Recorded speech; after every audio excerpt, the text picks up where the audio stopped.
అనంతపురం జిల్లా బుక్కరాయ సముద్రం మండలం జంతులూరు వద్ద కొత్తగా నిర్మించిన సెంట్రల్ యూనివర్సిటీ తరగతుల నిర్వహణకు సిద్ధమైంది. 2000 మందికి సరిపడా వసతి గృహాలు, 1200 మంది బోధనకు వీలున్న తరగతి గదులు పూర్తయ్యాయి. ఈ నెల 12 నుంచి తరగతులు ప్రారంభించనున్నారు. 492 ఎకరాల్లో 350 కోట్ల వ్యయంతో మరికొన్ని నిర్మాణాలు చేపడుతున్నారు. గురువారం కళాశాల భవనం వసతి గృహాల్లో సింగనమల ఎమ్మెల్యే శ్రావణిశ్రీ VCSA కోరి పూజలు చేశారు. 2014లో సీఎం చంద్రబాబు యూనివర్సిటీకి పునాదులు వేశారని, ఇప్పుడు కూటమి ప్రభుత్వంలో అందుబాటులోకి తెచ్చినట్లు శ్రావణి తెలిపారు.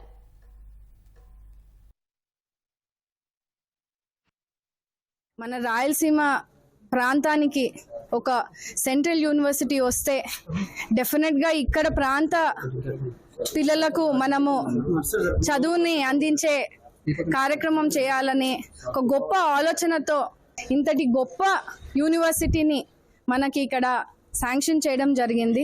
చంద్రబాబు నాయుడు గారు అప్పుడు ముఖ్యమంత్రి ఉన్నప్పుడు ఇచ్చిన నిధులు మళ్ళీ తర్వాత సెంట్రల్ గవర్నమెంట్తో కూడా ఎక్కడ కూడా జగన్మోహన్ రెడ్డి ఢిల్లీకి పోతా ఉన్నాడు, కానీ కేవలం ఆయన కేసుల మీద గురించే మాట్లాడుకున్నారు తప్పించి ఆయన బంధువులను కానీ వాళ్ళ తమ్ముళ్ళని కానీ హత్య చేసిన ఎంపీలని ఎమ్మెల్యేలని కాపాడుకోవడానికే సరిపోయింది తప్పించి ఇలాంటి ఒక ఉన్నతమైన యూనివర్సిటీని మనం ప్రారంభించినామే.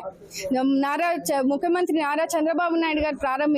దాన్ని ముందుకు తీసుకెళ్లాలనే ఆలోచన లేకుండా ఈ 5 సంవత్సరాలు దీన్ని నిర్వీర్యం చేసి ఇక్కడ వాళ్ళని ఇబ్బందులు పెడుతూ ఎక్కడ కూడా అభివృద్ధికి కూడా నోచుకోలేని యూనివర్సిటీని ఇవాళ మళ్ళీ మన ప్రభుత్వం కూటమి ప్రభుత్వం వచ్చిన వెంటనే కూడా ఒక చిత్తశుద్ధితో ఇవాళ 2 నెలలు తిరగగానే యూనివర్సిటీని ప్రారంభించడము మీరు కల్లారా చూస్తా ఉన్నారండి.